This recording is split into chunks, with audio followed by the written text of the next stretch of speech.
What's going on, everybody? Welcome to another Cold Calling Live.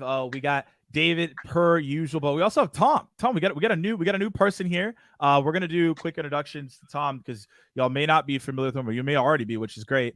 But as always, as you guys are coming in, I'm always gonna ask you where you're tuning in from. But we got a fun question today. I'm gonna switch it up. What is your favorite candy? I'm actually just super curious. I was eating Twizzlers yesterday, so I don't know. I'm on one. But what is your favorite candy? I'm actually just curious what people say. Shout out to Skittles. Skittles are great. This might be a unpopular opinion. I like sour Skittles better than the regular Skittles. That's me. That's my vibe. But yeah. So Tom, introduce yourself. Now you have to tell us your favorite candy, and David, you can join in if you want to as well. But Tom, introduce yourself, and then we'll get into it. Yeah, Tom Slocum, founder and CEO of my own company called the SD Lab, where we help founders and VPs of sales in their go-to-market. Been a sales vet now for 16 years. Known Morgan, right? We've known each other for going on 2-3 years. We've done some of these vibes in Clubhouse and in other events. But yeah, I'm super pumped to be here, hang out with y'all, coach some people in my favorite topic, which is cold calling. And my favorite candy, dang. So you said Twizzlers, and that was my vibe. I used to get the big buckets and put down, but I only like the cherry, not the strawberry. You have to be very careful in your bag choice. And most people don't know that. Yeah, there's two different flavors: there's strawberry or cherry. But I would have to say I'm a Butterfinger guy. Actually, I really enjoy good old Butterfinger. That's my candy. Awesome. Well, David, now you have to share with us your favorite candies because now. Yeah, how do I follow up on that? I mean, first things first, as the only European on the screen, I have no idea what either of those things are. So I think I'll probably speak for all Europeans in the chat that I do have to say we know what they are if you're European. I don't know. But I bet there's some stuff. Do you guys have Twixes in America? Yes. We do. Does a Twix exist? Okay. Yes. Okay, cool. And Haribo, right? You must have Haribo. That's surely everybody has Haribo. We do. Yeah, we do. Yeah, we do. You could get, technically, yeah. In Seattle, you can get them from the Canada. They're like the biggest. They're like the biggest sweet. They're from Germany, and they're the biggest sweet in Europe for sure. They have to be, right? Yeah. I hope I'm not. There might be other people that disagree. Yeah. So speaking for all of Europe. This is the I'm actually Googling biggest sweet in Europe right now to see if I can find an article to prove it. But my sweet of choice, my candy of choice is it's again Galaxy. Do you guys have Galaxy in the US? Okay, there's this chocolate called Galaxy. It's very milky chocolate, and they do these things called minstrels, and they are phenomenal. Anybody in the chat, just because these guys are going to give us nothing. If you're minstrels fans as well, please can you just write in there, because other people are going to be so confused. Thank you, Lily. I really appreciate that, Lily. Have you seen Chris's shout? Chris Ricky's gone from. See, there we go. We're going mad on Galaxy. Oh my god! What is this? Is all plans. Morgan, are you going to London soon? You got. I am. I gotta. David's hooking me up. He's looking me up. We're gonna do a full sweet tour. We're gonna focus more on the sweets than we are on any of the sales. I think. That's the plan now. All right. Also, we changed it from cold calling live to sweets live. So if you have a sweet tooth and you want to learn about candy, here we are. But in all seriousness, so what do we do here? If it's your first time, let us know in the chat. If you've been here before, let us know too. We always like returning visitors.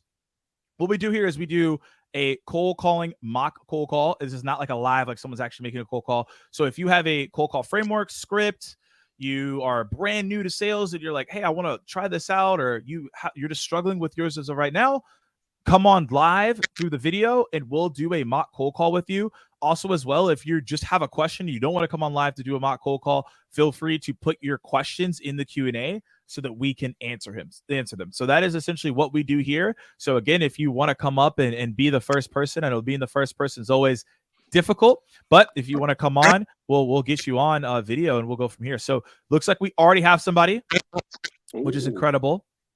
Is that a record? Yeah, we have Samantha here. Samantha, welcome to the show. And before we go into it, just let us know personas that you call, like who are your buyer personas. how long you've been doing cold calling, and then we'll go into it. We'll pick someone who's going to be the buyer, and then we'll go into mock cold call. Sure thing. So I handle the large accounts for a big ballet company, and the persona changes a little bit or a lot with each different ballet. I've already exceeded quota, but this last ballet is killing me because it's very abstract. So it's based on the work of a famous Colombian painter, and the persona that I'm trying to reach out to is a new one, and it is art instructors, so painting teachers essentially, because I think it's a great opportunity for painters of all levels to see famous works of art interpreted in a new way. I don't know if that's a stretch, but we'll see soon enough. Does that answer your question? Oh yeah, I've been doing this for about 8 months, and yeah. Okay. Is this the most niche persona we've ever had, Morgan? This is it. This is it. This is definitely the most niche one by far. Grasping at straws a little bit, but got to bring the art to the people. So what does the product do? Sorry, you might have said, but just for clarity for everyone. So Alberta Ballet is the second biggest ballet company in the country, and we do ballet performances. Cool. Around the art, like around like the famous artwork, and then interpreting it through dance. Kind of. So it's on stage, so there's no actual artwork because that would cost millions. But they've interpreted the art into the costumes, into the set, into the dance moves. Okay. Very so cool. You're selling service, vision, non-channel. Okay. Yeah, this is your alley, Morgan. This is good. I'm the art instructor. Morgan. I mean, look, the three of us. That's you. I used to do acting. I've cool. seen cool. This Morgan. I've seen you bust some moves. I'm sure of that. So I think this is your area. All right, cool. I'm ready whenever you are, Samantha. Cool. Still workshopping this, but Morgan, you own an art shop. You teach lots of people. You have teachers who teach other painters. That's where we're at. Okay. Bring. Hello. Hey, is this Morgan? It is. How's it going? It's okay. I'm really trying to get this painting done. You called me in the middle of it. Like, is this urgent or like what's going on? Oh, no worries. It's Sam calling from Alberta Ballet. We actually have a really neat ballet coming up, and I thought it could be a really cool experience for art students. Okay. So, have you heard of Fernando Botero? And the answer would be yes if you're an art teacher. Oh, I'm a huge fan. Huge fan. Oh, that's really exciting. So Alberta Ballet is actually hosting the world premiere of Botero, and it's basically a new interpretation of his life's work through dance. And it could be a really cool opportunity for painters of all different levels to see his famous artworks in a new form. Have you ever done a theater field trip like this? No, I mean we've really just we just don't have the funds to do that, and I'm really focusing on getting the students better at just the art itself. And what we've really been focusing on is doing virtual tours of museums so they can see the art, but we haven't done anything physical. I just don't think we have the time for that. Ooh, well, what else do you do for community building around the art shop? A good question. So we will have different students in the class paint painting, and how they paint the paintings will actually say, hey, like we'll split it up into groups. So group one will say like, hey, go out to X place and paint this building or whatever it is, and they'll come back and share how they came up with the vision of painting that building, and then we get feedback on it. So that's the way that we do it in that regards. We don't take any field trips because we're just getting started with this class. That sounds like a lot of fun. That's kind of what we did in art school back in the day. So one thing I did want to mention is it actually wouldn't be much of a cost to the art shop because everyone would pay for their own tickets individually. And as long as you have 10 folks who might want to come, everyone gets 20% off their tickets. And, I'm just kind of thinking right here, but we could do something really neat in the Jubilee foyer, because maybe we could get some of the students to paint live a little bit, just to kind of get the inspiration of that live space. And we could do some sort of joint social media for the art shop and the ballet. Yeah, so 10 is a lot. I don't think 10 already. I mean, maybe 3. Like, could we get a discount with 3? Is that something we can do? Oh, I wish I could, but my boss wouldn't like me for that. Oh, okay. But it is Okay. open to staff, students, and friends and family. We just like bringing more people out to see some art. Well, yeah, I mean, it sounds interesting. Like I said, I'm a fan, but my paint is drying, and I think I need to be able to finish this painting here. So, could you just send me an email with more information, and maybe I'll follow up and see like if we could do something. For sure. So, what kind of info would be most helpful? Yeah, just how often this is happening. The frequency would be helpful. 2 is like, is there any other packages besides bringing 10 people? And then 3, what would it look like if I were to bring those people alive and painting? What is the procedure? What do they need? Okay, so I'll talk to my friends in marketing and see what that might look like.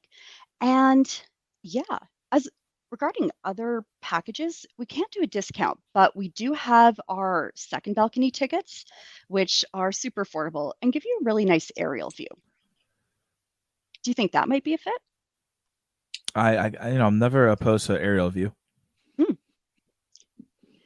Very cool. So in the email, why don't I send you a little seat map, some different options of, pricing, seating, and then we'll see what we might be able to do with the live painters, because I think that could be a really cool cross-promotion collaboration deal. Yeah, that could be very compelling for sure. Sounds good. Well, I'll send that off and you let me know what you think. All right, thank you, Samantha. Thanks so much. Bye. Cool. Well, all right, well, as always, whoever goes first, we always have to give a round of applause, and we'll give you all a round of applause. But we always give a round of applause, Samantha. So, yo, I don't know how I was an art instructor. That's not what I was prepared for today at all. But there's Morgan, that. you did a fantastic job. You did a really fantastic job, and I don't think anybody's ever heard the objection. My paint's drying. That's I literally did the yesterday. whole audience. Okay. Okay. So there we go. See, I thought that was a relevant objection. Like, yeah, It was. I gotta go. Okay, there we go. See, I didn't do too bad. All right, y'all. Let's go with Tom, our esteemed guest. What was your feedback? Saw you writing some stuff down, and then also as well in the chat, we'd love to hear from you as well. It's not just us. Feel free to chime in with what your perspective was too. I'm open to all feedback. Even if I sucked, please tell me. I don't have bad. You did a phenomenal job. There was a couple of highlights in here that I want to, talk about, and a couple things, but overall, I think it was an incredible call. Very well done. And what I would like to see you add in the future is just more questions that you might be able to have asked Morgan to get him more conversating with you. And then add in the value to what this does for Morgan, right? This paint teacher. Why is it, this experience, what do we gather from this? Why would it make sense for me to, convince these 10 people? Because Morgan's like, I don't have 10 people. Yeah, he does. It's not compelling enough, right? For him to pull those 10 people together and say, hey, we should go do this experience. And so you'd probably want to add in that a little bit more of like what outcomes or what would it relieve for them, or how would it inspire them to do more within what they do? But those would like be 2 things that I would add in there. Couple highlights that I really enjoyed was your pauses. That was really incredible. You're very powerful in being able to pause. You're very good too at closing your questions and just stopping, which is a very impressive skill, as well as just like you ask or you respond and that's it. So I thought those were some really good moments there. Your unsure tone of I really liked how you presented that one part where you were like, maybe, what if we were to do, this? I think this would be probably something really cool for you. Hear me out on this kind of approach, right? Where you were like, let me run this by you. I thought that was very well done there as well. But yeah, that would be my feedback before I take up all of it. But I thought that was really good. I would just add in a little bit more deeper questions to get them talking about, what they're looking at, what are they spending, how are they, like, what does this experience do for them, and how would they be filling that in anywhere else? And what is that process like? Or you were talking about, are you connecting to the community? These different things. So dive in there a little bit more. But overall, like I said, I think you did a phenomenal job. Not much there. Awesome. David, what you got? Yeah, very similar story on my side, Samantha. I think you did a fantastic job. The chat is just lighting up with how human you were and how your tone and pace is fantastic. It's supernatural. Often you get salespeople that sound very robotic. You literally sound the complete opposite. And I think that comes through, exactly what Tom mentioned about the way you stop and you pause and you hey, this is one thing that I can do for you. So I think the audience should take a lot from that. If I was to give you some work-ons, I think Tom touched on this, but maybe to slightly expand on it, I think, we do really need to go into what value we're bringing to Morgan. It's difficult to identify that without understanding what his goals are as the trainer. And we're going to really need to understand about, we're going to need to understand about all of his goals, all the pains that he currently has. One opportunity that I saw that I think you could have taken is when he mentioned the fact that he does a lot of virtual touring. I think if you'd asked him, oh, interesting, and what are you trying to achieve through that could have given, that would give him the motivation, or give you the motivation that he has to send them on those tours, right? Or those and then perhaps you can kind of use that, I hope ideally use that to then talk on why your solution would have been a better way of reaching the goals that he outlined. So that's one opportunity that I saw, because over the course of it, you were fantastic. You're a fantastic salesperson, but a lot of it was just around the product that you're offering, the service that you're offering to people. And ultimately people buy through where there's a pain, a challenge, or goal that ultimately we can create solutions for. So we just need to spend more time focusing on what that is, which is difficult. But I think again, just going into Morgan's day to day, asking around some of the issues, some of the issues he's facing with the class right now, etc. I think would in kind of the opening questions would have really allowed you to do that. So yeah. That's me, and Lindsay brought in overall, that's the job. Lindsay brought in a good point there, David, right? That up on a screen, right? Of it'd be helpful to talk about the experience. Storytelling is an incredible thing to do when you're on the phone with somebody, that emotional pull, captivating them. So tell them hey, here's how we brought another class, right? This is what they got out of it. This is what they had seen, or the fruits of that after, to kind of get Morgan to kind of be of a herd theory, right? Of others have done this. This is what they've seen. And now it's oh, okay. Oh, if they did it, I mean, I get that. Yeah, I should join in there too. Yeah, send me some information. Let me take a look. And it kind of helps them move along. Awesome. All the advice, so all the advice you could have asked for, she just gave it to you. I was going to echo Lindsay's point. That was the one thing I had written down, is just correlate. That's just the biggest thing, is correlate and relatability. This is probably the biggest piece in selling to someone that is a creative mind or in the arts, is hey, there's someone else who's already done this. Here's how they did it. Make it super simple for them to realize, oh, wait, yeah, other people have done this as art instructor. Because no one wants to be the art instructor that's not innovative and not creative, right? So you're really playing more on that ego, that state, and then that's going to allow you to then get to where you need to go, right? So that's how I would do it there. I also want to bring up this too. Shout out to Randolph here. Randolph. Yeah, shout out to Randolph. I think this is an excellent question you could have asked in the follow-up too. So yeah, if I'm painting something, hey, what am I painting? Now I'm probably even more intrigued to tell you. I might talk to you for 15 minutes about what I'm painting, how I came up with the idea. Now that could be a selling point. So I wanted to bring up what Randolph said there as well. So awesome stuff, Samantha. Hopefully that was helpful, and thanks for coming on as the first person. Thank you so much. Bye. All right, cheers. Thanks, Samantha. All right, before we bring in Chris, we're gonna answer a question here, and I'm gonna share my screen so y'all can see this. Okay, so when we do cold calling in B2B segment to pitch the product, can't really pass the receptionist and conversation ends there. What is the best way? Tom, you go for David and I have answered this question maybe 10,000 times. So man, I mean, listen. Webinar. What do you do with gatekeepers, right? Like, this is a good one. These receptionists. I did almost a year and a half at Yelp, and this is what I lived in. I was calling SMBs. I was talking to the moms, the brothers, the sisters, the aunts, the uncles, everybody, right, to try to get to the owner of these small businesses. And when you're cold calling and you can't really get past the receptionist, you've got to befriend that receptionist, right? They've got a guard. You've got to put yourself in their shoes, that you are kind of thinking selfishly that you are the only one that they should cater to for the day, when they get thousands of others calling too and saying, hey, can I get through to, Morgan? Imagine if Morgan had somebody gate his, time to where you call and, everybody's always getting stonewalled, because that's their job. Their job is to protect the owner, screen things. But the other side of that is they know what are priorities, right? They have all the information as to what will be allowed to be passed through, what are some of the challenges that the company is going through. And more often than not, they have a lot more information for you than the person you're even trying to target sometimes. So my advice, right, is to call, build some value with them, maybe ask them to get their email, right? Make them feel important. Morgan, I've called you a couple times this week, and I hate to be a bother. Why wouldn't it be easier if maybe I can, take this to email with you? I can send you some information as to why I'm trying to get in touch with David. And then you can take a look at it and kind of screen it from there, or, we can work together to find a way, to get in front of David.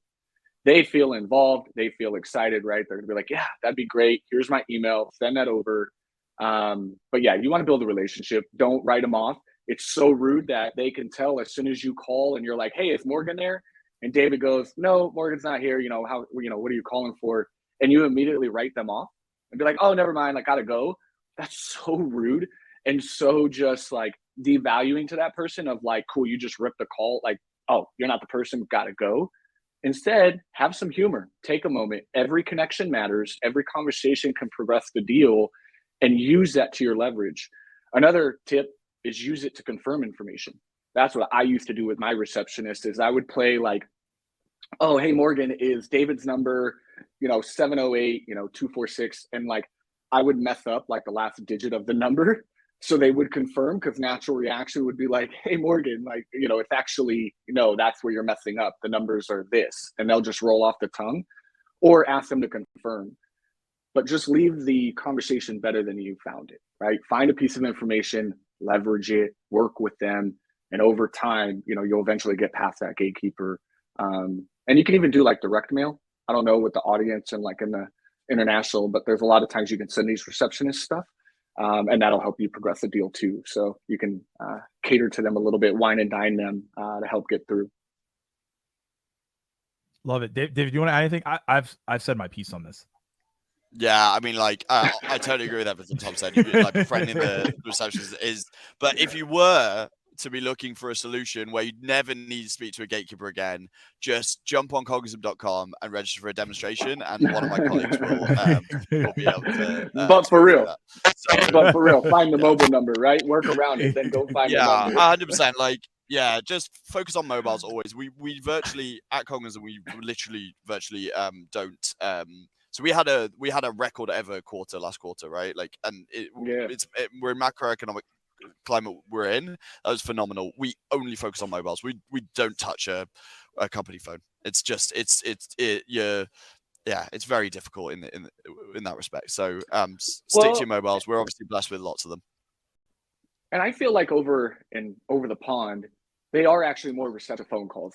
Like they do pick up the phone a lot more, or seem to be, if you can get there direct, you have a higher chance of kind of getting that conversation. Where on the US, I feel like we still struggle trying to get people on the phone, even if you have the mobile.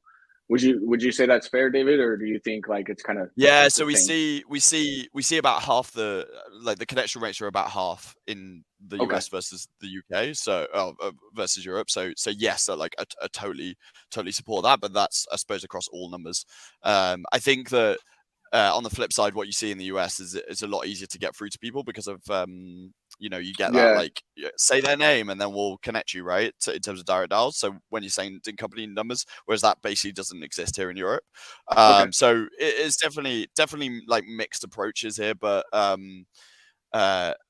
yeah. Look, I think I'm a big believer in a multi-channel approach, right? And I wouldn't completely cut off all ideas of going to the company phone, but always try the mobile first. You like US, UK, there's a higher connect rate than trying to get through gatekeepers. But if as you just mentioned, Tom, and I think it's a fantastic point. If the meeting and the conversation matters enough to you, then you could go so far as to actually send direct mail to the receptionist to help you get through. There's a fantastic book called How to Win a Meeting with Anyone by, I've forgotten. Post in the chat if you know the book that I'm talking, but that is it's a fantastic book all around guerrilla marketing and how it tells stories of people turning up to like the offices of companies because the meeting matters that much and the value of that meeting is so high. So you're really going to have to take an individual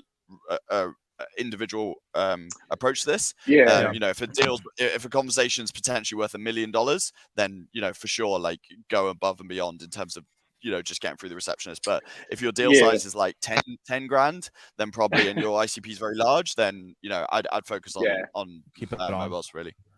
That's like in your back pocket, right? Like that's for your top target accounts. When you're bucketing your prioritization of the accounts that you're trying to go after, right?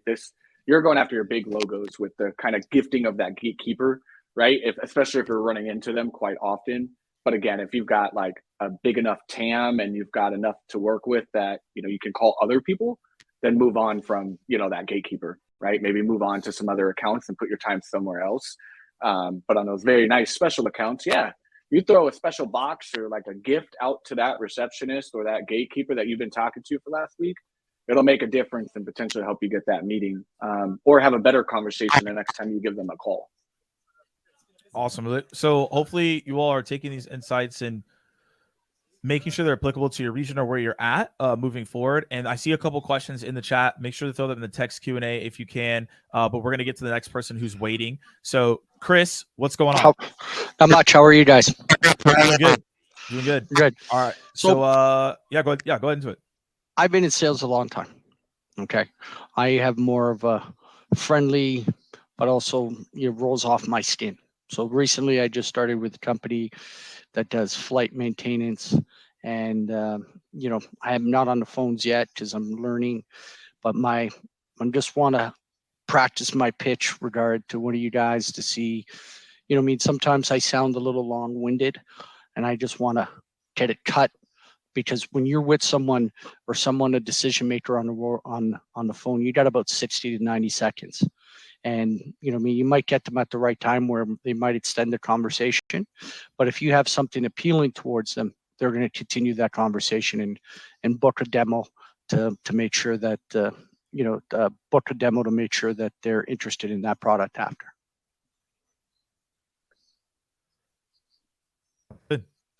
So what type of buyer personas are you calling? Directors of maintenance of airplanes. We got some such unique ones today. I'll take it, guys. I'll be the director of maintenance. Okay. All right, ready whenever you are. Ring. Hello. Hi, is this Morgan? Yeah.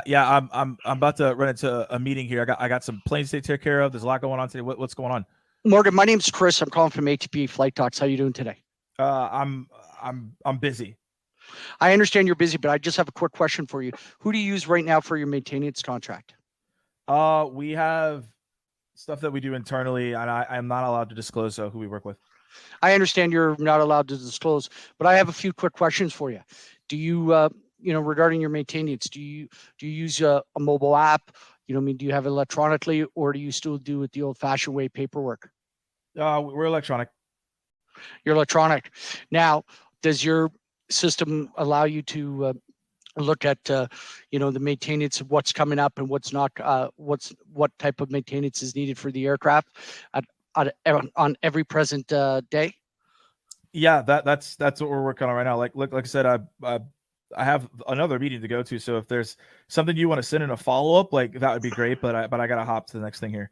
I understand, but I just wanted to tell you, I will send you an email, but I just want you to think about it before you go into your next meeting. With our system, we're increasing the operational efficiency about 15%, and we're also cutting that paperwork down by 30% for you. So you're not, when someone like myself calls, you can have, or someone calls regarding the scheduling of your airplane, you might have some more time.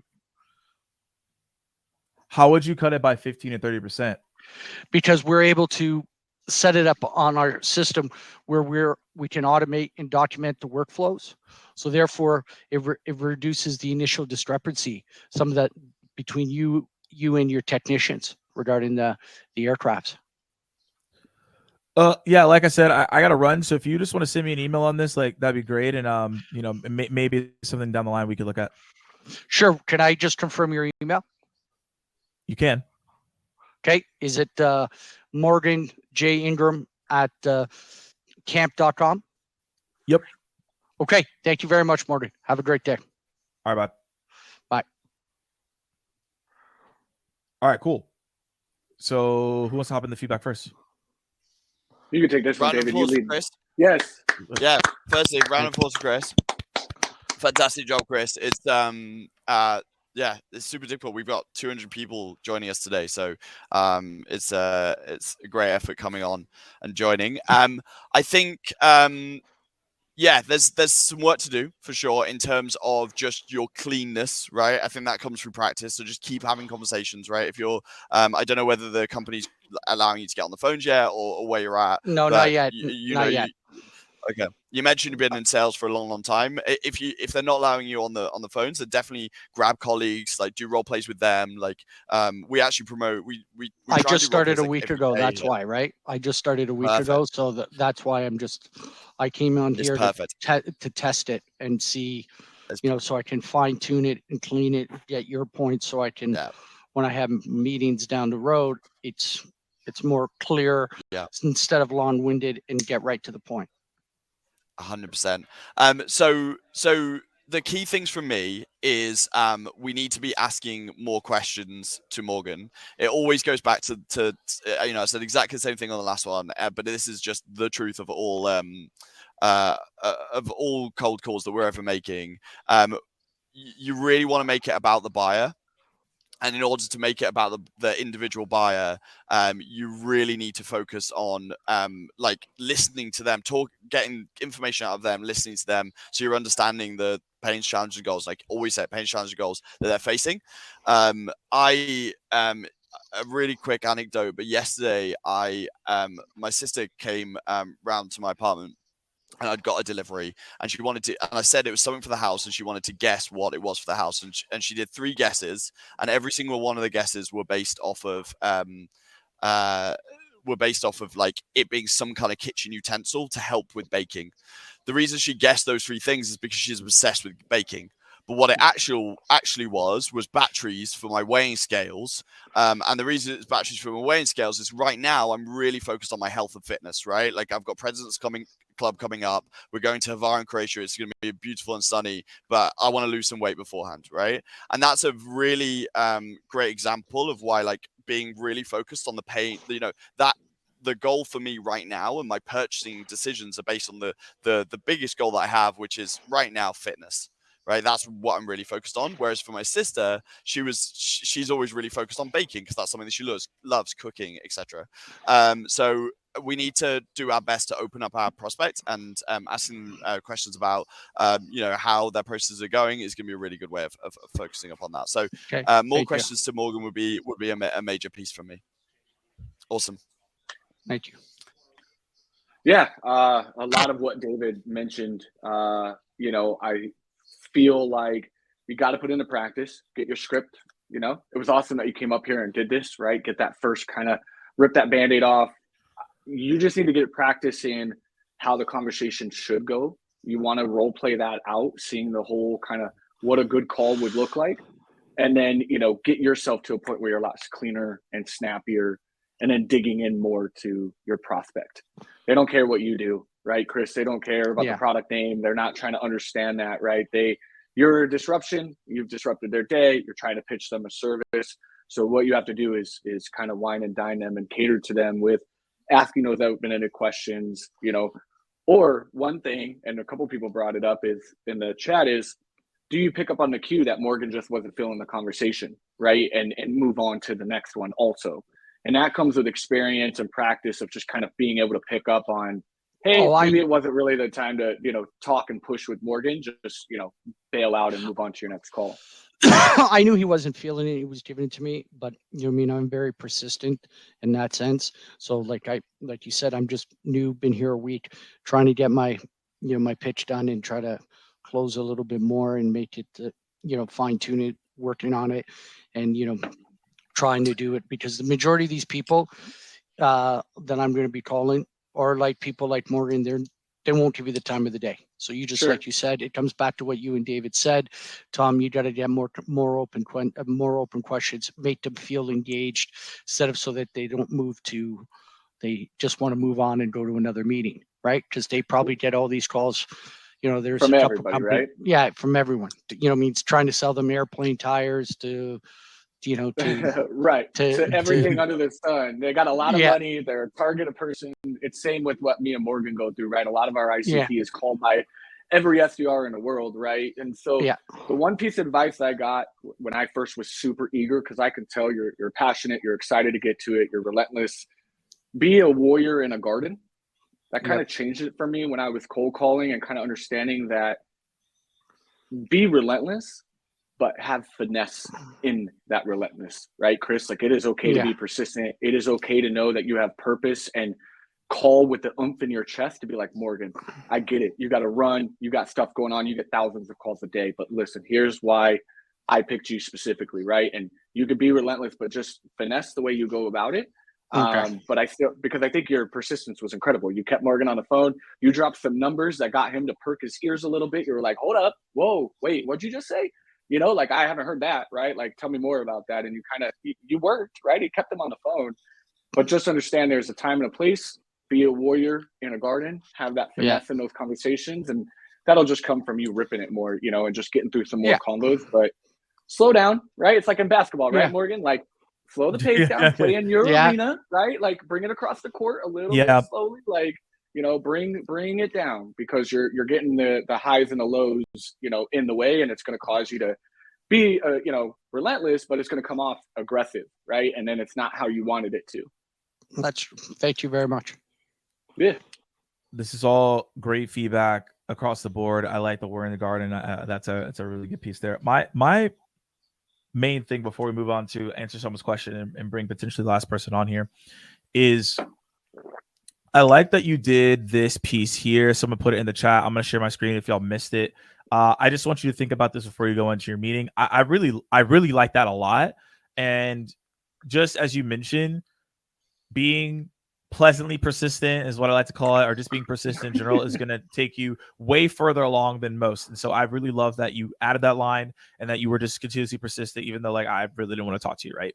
The one thing I would take in consideration is, you mentioned the 15 to 30%. I always tell people to just be, and again, you're new, but like, it's just be mindful of percentages, because like a 15% for one organization is like so different for like another organization, right? Like, you know, if you're calling like IBM and you're telling them you're going to increase them by 50%, that's different than like a startup. So I always tell people to be mindful of that when you throw out percentages. But here's where I think you could mold it into something interesting. So you said that, hey, look, at the end of the day, these people that you're calling, just like anyone, not going to talk to you. World where you can have a compelling stat in the beginning, where it's like, hey, Morgan, the reason I'm calling is because I had this really compelling stat that I learned about your role, and it says that X. Is that something that's on your mind right now? That could be interesting.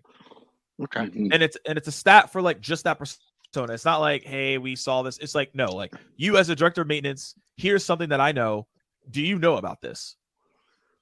Then they're like, oh, well, I don't. Then it's like, oh, well, here's why I'm bringing that stat up. Boom. Then you go into your value prop, your whole thing.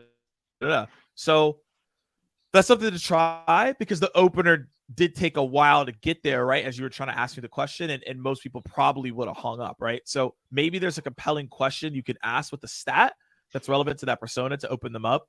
But that would be my main piece there. I'm not gonna just kind of give you additional feedback because you're just a 1 week in, right? So there's not much additional to say, but that's what I would tell you there. Okay, thank you very much, gentlemen. Greatly appreciated. Great job. Thank you. All right. Great job, Chris. Ricky. All right, before we bring in Matthew, we'll bring you in as potentially the last person here. We'll see how fast you do it. I want to answer a question because I think this is a good question here.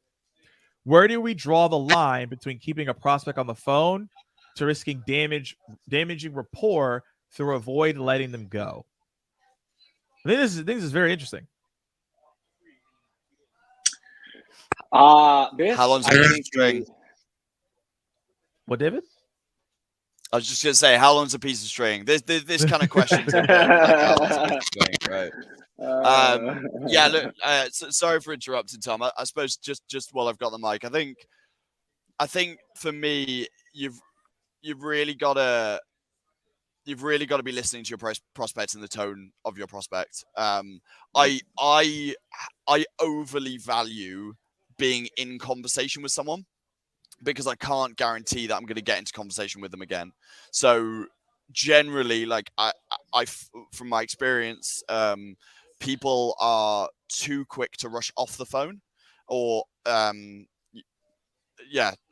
out of a conversation because they've kind of like maybe come up against a couple of objections, generally speaking. And like once you lose them off the phone, the chance of them picking up again is obviously low. So I used to always preach a 3 no's rule as like a good guide. Like once I've got 3 kind of objections, usually that's a sign. But really, for the more experienced sellers and the more experience you gain, like I think you do hear it in the tone of the prospect, right? Like if they're like how blunt they're responding, how how shouty they are. Like also little things like if someone's saying that they're going to a meeting, if they say, hey, I'm really busy, I'm rushing into a meeting, versus, hey, I'm really sorry to do this, but like I literally am moving into a meeting right now with the CEO. Like I've got to go and take this meeting. There is a big difference between the 2 ways that I've said that, and certainly the latter, like because of the them being very specific about the situation. Probably there, like I'm gonna say, look, no problem, and let them go, because I know from the specificity of the situation that probably like that's their reality. So yeah, I could probably talk about various scenarios forever on this, but definitely want to hear your view as well, Tom. No, I think you brought up very valid points. I think it's just one of those things that experience is going to be your best friend. That's why you want to have a lot of role plays. You want to embrace it. Review your game tape, review the calls that you're hearing or you lost in those moments. Kind of play them back when you have that moment to pause. I like how you mentioned too your 3 no rule, right? That was something. What I had done early in my career was actually set a time limit.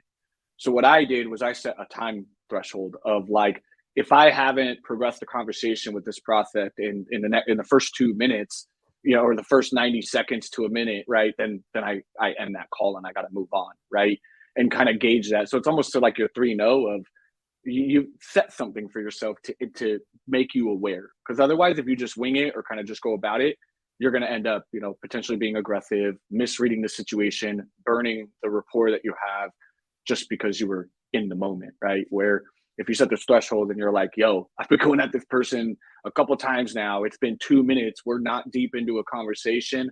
Looks like I got to pull the trigger. Hey, Morgan, actually, you know what?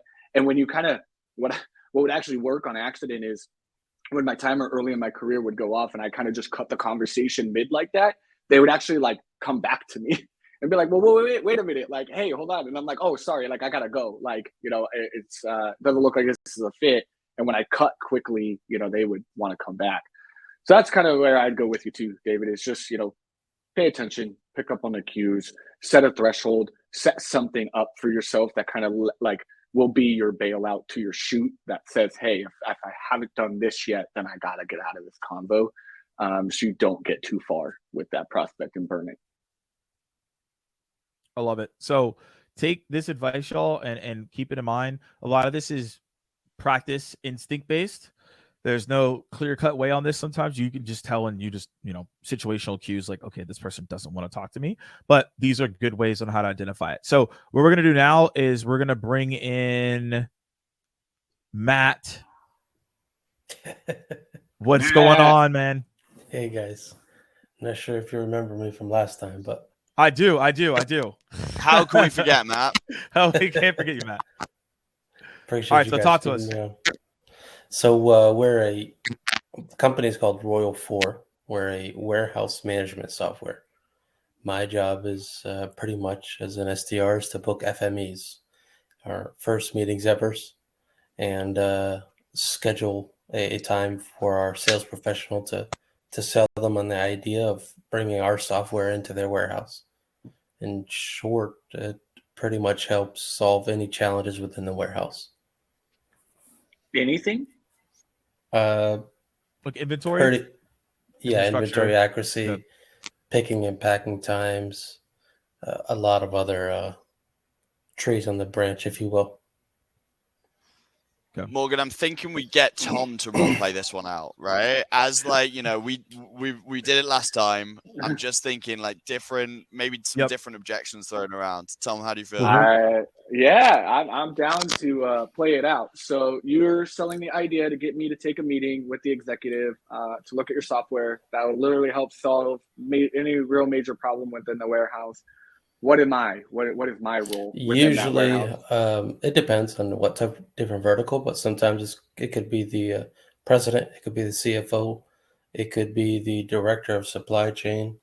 But somebody with some weight, right? That's overseeing the entire operation. C-level. That this would matter. C-level, and this would matter to me in some aspect.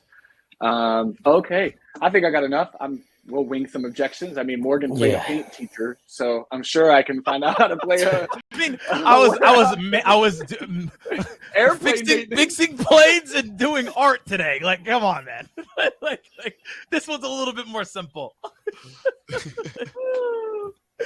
Whatever you're ready, Matt. We'll pull the composure. I'm ready. Ring. All right. Hello. Hey, Tom. Hello. Hey, Tom. Wait, you're actually far away, unless this is like a test and you're messing with him. Yeah. Can you hear me? No, you actually really low. I don't know if you were like trying to play him. I thought you were trying to play him. Hey, what happened? I thought you were trying to play him, and I was like, all right. Yeah. No. Can you guys hear me? Yeah. Yeah, hear me? Yeah, I don't know. I thought you were trying to play him. All right. No. All right. That's really mixing up, just not responding at all. That really puts Matthew in a difficult position, eh? Like, I was like, I'm all gonna right, roll like, into that. this will be a fun role play. He's not going to say anything. Okay, I am here. Let's try it again. All right. Ring. Hello. Hey, Tom. This is him. Hey, Tom. This is Matthew reaching out from Royal 4. Happy Wednesday to you, brother. Happy Wednesday. How are you? I'm doing okay. Appreciate you asking. It's a couple more days till Friday, huh? Right? Can't complain. Just don't tell my boss that, huh? So, Tom, I appreciate you coming on the phone, man. I tried reaching out a few times. I know how quite hectic it might be, but I just hope I didn't catch you at a super terrible time, brother. I'm actually about to head into a meeting. I thought you were a package delivery company that I was waiting on, but I'm actually about to jump in with the team here in about 2 minutes here. Oh, my apologies. To be honest, I just asked for a minute, and if I go past that, I'll hang up myself or shoot you an email. Is that fair? I'm walking to the office now. You've got 1 minute. Cool. Timer's on, I suppose. So in short, we work hand in hand with a lot of warehouses to solve pretty much any and all their challenges. I'm not here to necessarily throw a whole long spiel at you, Tom. My hope for this call is just to see if there's any opportunity where we can have a quick conversation and see how we might be able to help solve any of those challenges you might be facing. If you don't mind me asking, Tom, do you guys have current WMS in the warehouse now? Yeah, we do. Awesome. Just for my notations, can I ask what that might be? What might be? Oh, what software it is? It's this brand new one that my director just brought in. We rolled it out about like 8 weeks ago, so we're just now in kind of the trial period with it. Gotcha. So you're just implementing. Can I ask one question for you, Tom, if that's okay? I know I got like 10 seconds left. Yeah, you're cutting close. I'm literally about to touch the door handle. What's up? I appreciate it. So if you had a magic wand right now and could solve one issue that you're facing in the warehouse, or the reason why you're bringing in the new software, what might that be? The bobcat I have on loose in the warehouse right now. Mm. Nah, just Oh. kidding. I don't really have a lot there for you right now. It's still fairly new for us. I am walking in, but if you want to send me a quick email, just kind of send it all over. You say you could solve anything, so I'm curious as to what that means more on. But shoot me an email, and then maybe give me a call next week, and we can catch up. Yeah, most definitely. You think, would it be overzealous of me, Tom, if I shoot over a calendar invite, let's say for next Wednesday afternoon? Yeah, throw it on there. You got my email. Yep. That'll work. Tom and at I'll take a look at what you AOL.com. said. Yeah, still got that good old AOL. Yeah, Perfect. send it there, and then I'll take a look at your email. But I got to run. Thanks again. Cool, of course. I'll try and give you a call tomorrow, Tom, because I might have a few questions. Okay. Make sure we value your time next week. Have a Sounds wonderful great. day, brother. You too.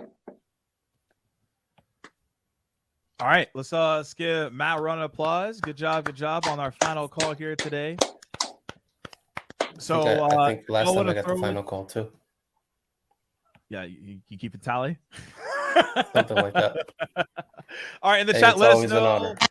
Let us know what your feedback is in the chat across the board. I'll go first here and say, so interesting feedback. Someone said on the pace of speech. I prefer the pace of speech there because it's but also as well. It's not like too slow, but it's like it's paced enough where like I'm interested. I'm like, I don't know where you're going, and you're adding in like that dry humor that like it out of nowhere.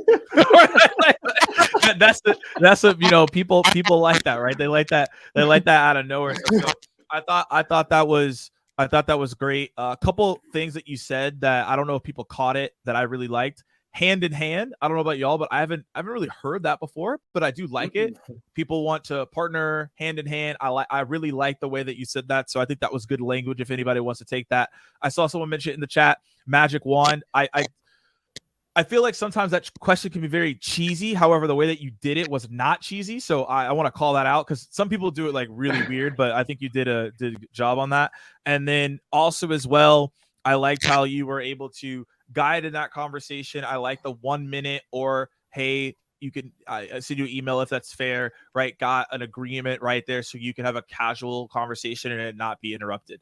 The only thing you got the meeting, right? But the only thing I would have maybe adjusted there to get more insight is he said he was going to a meeting to meet with his team, but he also said that everything was fine. So I would have been like, hey, like in this team meeting, what are you going to be talking about? Like, are there no problems at all? Or is everything just going to be a high five meeting? I think you could have pressed a little bit there to figure out like what are they meeting about then? Like if everything's fine, then like are y'all just high-fiving? Like what is going on, right? What is to report? There has to be some obstacles you're facing. You're about to meet with your team. So I would have called that out, but that's about it. That's all my feedback. So I'll hop to David and then Tom, you can round this out as we wrap up here. Okay. Yeah, Matt, great job as always. I actually also would say on your pace that because Tom said that he only had a minute, you being slightly quicker pace almost shows a bit of respect for his time, I find, just from a subconscious standpoint, subconscious mirroring. So I think your pace was fine. If there's one thing that everybody in the chat should take away from Matt today, it's the can I just have 1 minute of your time any longer and I'll hang up myself statement. I think that one of the biggest mistakes that salespeople are making is they're taking the first objection. I kind of mentioned it just before. We should have a bias towards being in conversation and trying to remain in conversation. I think that's a great way to hold someone's attention, right? I'm sure Matt, you've got the stats for it, but I imagine like 9 out of 10 are carrying on the conversation at that point. So it's a really, really great way of doing things. Okay. The only piece here is the magic wand statement. this might be my personal preference, but I get people. So I put on my LinkedIn that people can cold call me anytime. So I do get a fair few cold calls, and I do get those really open-ended. Okay, if you could fit, like tell me about like your goal, like really, really broad statements like the magic wand one. And personally, whenever someone asks me that, I really don't know what to say because I'm spinning so many plates at any given time that unless there's like one really clear standout issue that I've got, then which isn't always the case. Like I just don't know like what to like where to start with people. And that's the thing. So one thing that I'm sorry, I don't mean to interrupt. My apologies. No, go. And that's the kind of the bridge I'm trying to find, if you will. If once I ask that question, or do I ask specific challenge after asking? Like, I can ask them, hey, do you guys have inventory act? I want them to expand. I want them to kind of tell me, and it's a way to kind of gauge their interest in it, if you will. Yeah. So one thing that we do is we do typically statements. So typically, I speak to warehouse directors, and they say either they're losing a lot of time, reporting stock. I don't know. You know your like pains, right? But we basically list two really common issues that people are facing. That's very, very common for our area, and therefore, like almost immediately, people are mostly like, "Yeah, actually, we do have that issue." Right. And so, and I find that, and that tends to get me into more conversations than the, if you have one problem, like what would that problem be? Right. So that's one way to get around that. But I think that could be also just my personal preference. So yeah, try it and find it and let me know how it goes. Thanks. My turn? Yeah, yes, quick, and then we'll wrap up here. Okay, quick fire. One, totally agree with David. I usually, when I call someone and I try to give them options in that open-ended question, Matt. So, hey, Morgan, I'm calling. Most of the time I'm talking with a lot of folks. They're having issues in their cold calling, either the opener, the middle, or the end. Where are you seeing your team struggle the most at right now? And I'm already leading. I call them leading questions, or kind of getting them to that. No matter which option Morgan gave me, I'm going to cater to that and have my solution ready. I just need to know where he's at, right? And he's going to be like, oh, the middle, right? We can't get longer than 2-minute conversations going and really start digging in. Boom, right? So maybe go that route versus the magic wand question, because as soon as you said it, I did write down like literally the word no and crossed it out. Like, don't do that. Not my cup of tea, not my jam. Gotcha. Be more specific, right? But like Morgan said, the way you did it, it was a great delivery. Again, it's the way you deliver that question and the tone that you bring it with. So you did do a good job there, but be more specific. That's a silly question. That's a junior level question. Come prepared with your persona. And I think what you want to do is, or what I see as your challenge is, you solve anything and everything. You're the kitchen sink. You need to drill that down based on like maybe targeting your persona list. Hey, I'm only going to call directors, and in directors, this is their problem that we solve most often for them. I'm only going to call that C-suite person. Here's what we do for them. And then you can riff off of that, but like go in with a targeted plan. What are you going to offer? What is concerning to this person? And you're going to learn that from the conversations you're already having. Again, leave those calls better than you left them. Even if you're not getting a meeting, learn something. Morgan, I appreciate you taking a minute right before you were jumping in your meeting today. I know you were expecting a packaging call. Before I go, like, what is it right now that's like top of priority for you? I'm just trying to better understand everybody right now. Like, what is it? Dude, for me, it's my packaging. I got to run, but like, if you could help me in my packaging, that would be awesome. Great. Hang up. Now you have that piece. Next call. David, I was just talking to Morgan over at XYZ, right? And I was learning that like packaging seems to be a big issue, right? Are you finding that to be the case for you? Are you having some packaging struggles? I was hearing the product isn't coming in on time with this other company. We do something around that. Is that something you're looking at? Right. And now you're making your conversations enriched and building off and building trust. So that's my feedback. I'll stop there. That's perfect.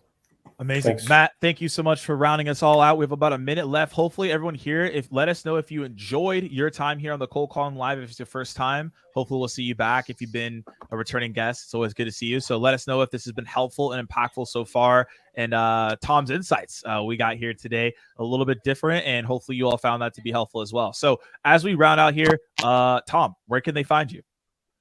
LinkedIn, Twitter. Those are my two places. Those are where I live. Shoot me a DM. I am friendly. I promise. I am your future homie-in-law, as it says on my LinkedIn. So happy to be there. But you can find me on LinkedIn or Twitter. Awesome. David, where can they find you nowadays? LinkedIn. I apparently do some LinkedIn stuff now. So yeah, follow me on LinkedIn. We've got 35 cadences that we use at Cognism, and I'm slowly week by week revealing each one. So if you want to hear about some successful cadences that we have here that have resulted in 150% of target for Q1 in 2023, then let me know. Awesome. Give me a follow is what I mean. Follow David, follow Tom. You can follow me if you like it too as well on LinkedIn at Morgan J Ingram. And like I said, y'all, if you enjoyed this, let us know in the chat if it was useful. If you want a round 2, let us know as well. If Tom wants to come back, we're always down to do some more cool. So we appreciate y'all and hope you learn from this and message us if you have any further questions. And you'll have a great rest of your day. Cheers, everybody. Thanks, everybody.